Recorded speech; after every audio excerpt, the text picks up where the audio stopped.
तो सबसे पहले आप पहला कमांड विंडो पर ये सिमुलिंक लिखकर एंटर करते हैं तो सिमुलिंक लाइब्रेरी ब्राउज़र ओपन होता है जिसमें प्री बिल्ड मॉड्यूल्स का इस्तेमाल करते हुए आप अपना मॉड्यूल तैयार कर सकते हैं। इस मॉड्यूल्स को इस्तेमाल करने के लिए बेसिक know-how की ज़रूरत है। सबसे पहले इस पर लगे एरोस ये आपको शो करवाते हैं कि इस मॉड्यूल को इस्तेमाल करने के लिए कितने इनपुट दरकार है और इसका आप एक या एक से ज़्यादा आउटपुट ले सकते हैं। आपको एक एंड ऑपरेटर दिखाई दे रहा है जिसमें दो इनपुट देंगे तो वो एक ट्रू और फॉल्स में आपको आउटपुट फ्राहम करेगा। सबसे पहले कुछ बेसिक मॉड्यूल्स को चेक करते हैं।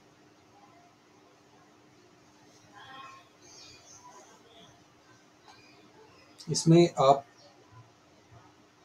सर्च का फीचर भी इस्तेमाल कर सकते हैं। तो ये वाला कॉमनली यूज्ड ब्लॉक में सैचुरेशंस, गेन, टर्मिनेटर्स का इस्तेमाल। इसके बाद अगर आप देखें तो ये वाला वो कंटिन्यूस में वो ट्रांसपोर्ट डिले इंडिकेटर्स, इस तरह से आपके पास ये वाला डैशबोर्ड में ये वाला गेजेस का इस्तेमाल कैसे होता है। डिसकॉन्टिन्यूटीज में रिले है, सैचुरेशंस हैं, डिस्क्रीट में वो डिस्क्रीट वो टाइम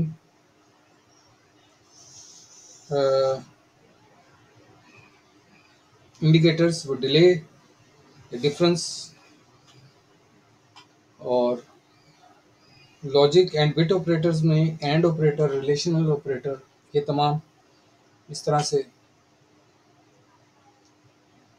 लुकअप टेबल में ये वाला साइन, कोसाइन, ये तमाम चीज़ें आपको अवेलेबल हैं। मैथ ऑपरेटर्स हैं। इसके अलावा आप लोग देखें तो सोर्स में मतलब ये कि इसको इनपुट, ये आपका इनपुट सोर्सेज हैं और आउटपुट सोर्सेज कौन से हैं आपके?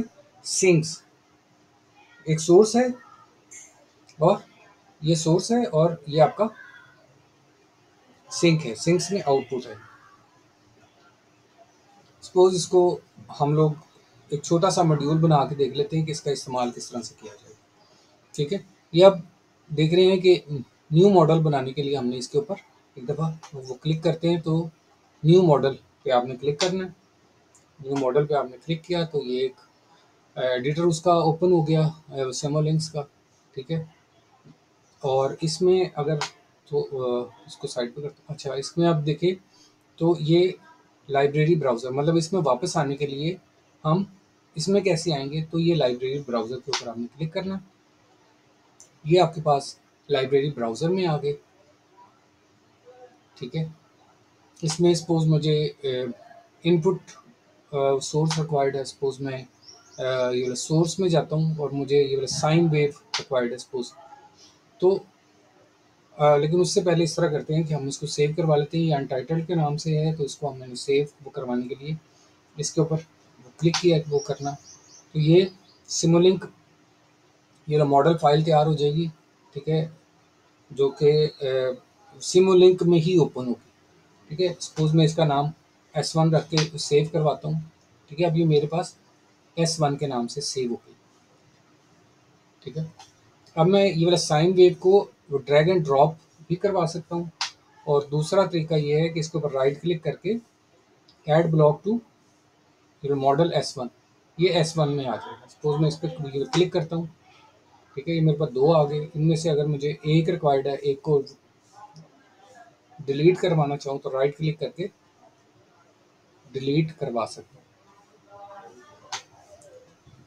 अगर मैं इसको यहीं पे ये प्ले करके देखूँ कि इसका क्या फीचर्स हैं, तो प्ले करने के बाद चूँकि इसके साथ कोई चीज़ आउटपुट सोर्स कनेक्टेड ही नहीं है तो मुझे कुछ वार्निंग्स, व्यू टू वार्निंग्स दिखा रहा है। अच्छा, ये वार्निंग है, एरर होता तो उसका दिखा देता उसमें कमांड विंडो में, जिस तरह ये है। अब चूँकि वार्निंग है तो इसने यहाँ पे शो नहीं होना, बल्कि हम इसके ऊपर ये वाला क्लिक करेंगे तो ये वार्निंग बता रहा है कि S1 में ये वाला sine wave is not connected, वो कनेक्ट नहीं किसी भी आउटपुट सोर्स के साथ, ये सिंक के साथ कनेक्टेड नहीं। सो दोबारा से ब्राउज़र में आने के लिए हमने इसके ऊपर दोबारा से क्लिक किया लाइब्रेरी में जाने के लिए। अब यहाँ से हम लोग सिंक में सपोज मैं ये स्कोप का इस्तेमाल करता है, स्कोप को राइट क्लिक करके add block to module S1 इस पे। अब ये जैसे ही यहाँ पर आया तो ये छोटा सा एरो दिखाई दे रहा है इसमें कि हाँ ये इसके साथ कनेक्ट हो सकता है, लेकिन ये लॉजिकल है। अब इसको फिजिकल बनाने के लिए हम क्या करेंगे कि जब इस इनपुट पे लेके आएंगे ये वाला साइन वेव की, तो यहाँ से हमने जब ये प्लस का वो साइन बनेगा तो इसको ड्रैग करवाते हुए, छोड़ना नहीं एरो, ड्रैग करवाते हुए यहाँ तक लेके जाए। ठीक है, ये ड्रैग करवाते करवाते मैं स्कोप तक लेके आया और ये कनेक्ट हो गया, यहाँ से यहाँ तक ये कनेक्ट हो गया। अब मैं इसको ये जो प्ले का बटन वो प्रेस करता हूँ तो इसके ऊपर वो जो डबल क्लिक करने से इसके ऊपर यहाँ से ये डबल क्लिक करेंगे तो ये सोर्स मेरे पास ये व्यू होगा। ठीक है,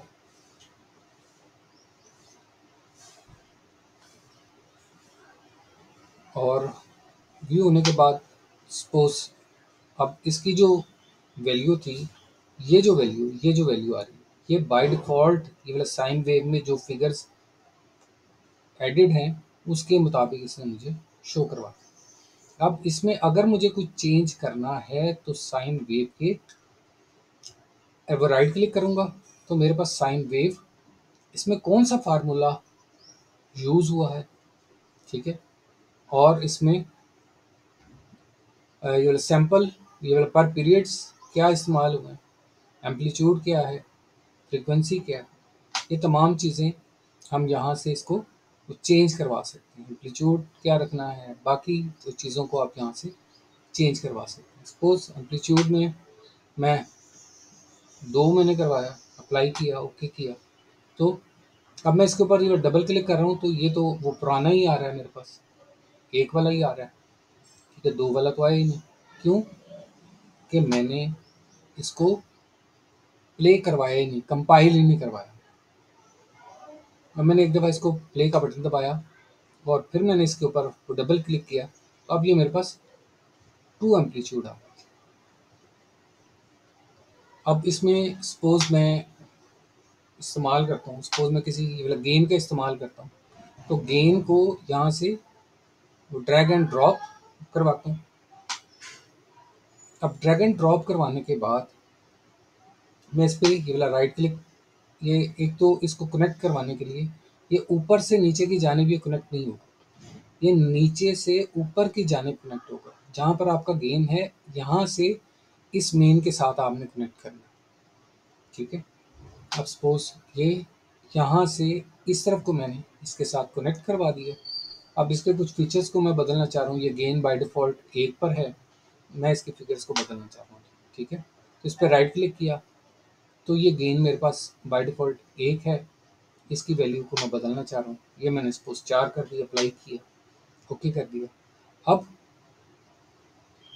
इसको जब मैंने प्ले का बटन दबाया और जब मैंने इसका आउटपुट लिया तो ये वाला तो आउटपुट आ गया, चूँकि ये कनेक्ट ही नहीं था तो इसका कोई आउटपुट मेरे पास नहीं है। सो सबसे पहले हम क्या करेंगे कि इसके प्रेफरेंसेस में जाएंगे, यहाँ पर जाके नंबर ऑफ़ रोज़ में हम एक से ज़्यादा डिवाइसेस के साथ इसको कनेक्ट करवाएंगे कि भाई मुझे एक ही डिवाइस के साथ नहीं बल्कि एक से ज़्यादा के साथ कनेक्ट करवाना है। सो यहाँ पर हमने चेंज कर दिया, मैंने सपोज 2 किया, ठीक है, अप्लाई किया, ओके किया, तो ये देख रहे हैं मेरे पास ये 2 आउटपुट आ गए। अब ये एक जो गेन वाला आउटपुट है वो मैं यहाँ पे दे सकता हूँ, अप्लाई करवाया, ओके किया, ठीक है, ये गेन का आउटपुट मैंने इसके साथ कनेक्ट करवा दिया। अब मैं इसको कंपाइल करवाता हूँ और इस पर ये डबल क्लिक करने के बाद मैं क्या देख रहा हूँ कि ये, अब ये देखें, ये था मेरा एम्पलीट्यूड 2 के ऊपर और यहाँ पर गेन कितना है 4, 2 + 2 4, फिर 2 6, फिर 4 और 2 8। अब ये जो गेन बन रहा है ये मेरा 8 का बन रहा है, और जहाँ पर मेरे पास 5, तो इस गेन को ये मेरा ऊपर से ये कट गया। सो मैं क्या करता हूँ, मैं सबसे पहले फिर साइन वेव के एम्पलीट्यूड में जाके 2 से मैंने 1 किया, अप्लाई करवाया, ओके किया, ठीक है। और ये वाला रन करने के बाद उसी के ऊपर ये वाला डबल क्लिक किया स्कोप के ऊपर, तो ये मेरे पास ये वाला 1 प्लस और ये वाला -1 के दरमियान में रेंज आ गई। और गेन चूँकि 4 था तो ये मेरा 4, इसको बड़ा कर लेते हैं, ये देखिए ये अब ये मेरा +1 और -1 के दरमियान में, और ये मेरा +4 और -4 के दरमियान में एम्पलीट्यूड। सपोज मैं वो प्रेफरेंसेस, ये देखें, ये जो प्रेफरेंसेस है इसके ऊपर जो क्लिक करता हूँ तो ये विंडो ओपन हुई, जहाँ मैंने 2 किया था इनपुट, इसको मैं ज़्यादा भी कर सकता हूँ। सपोज मैंने 5 किया, अप्लाई किया, ओके किया, तो ये मेरे पास 5 आउटपुट सोर्सेज आ गए।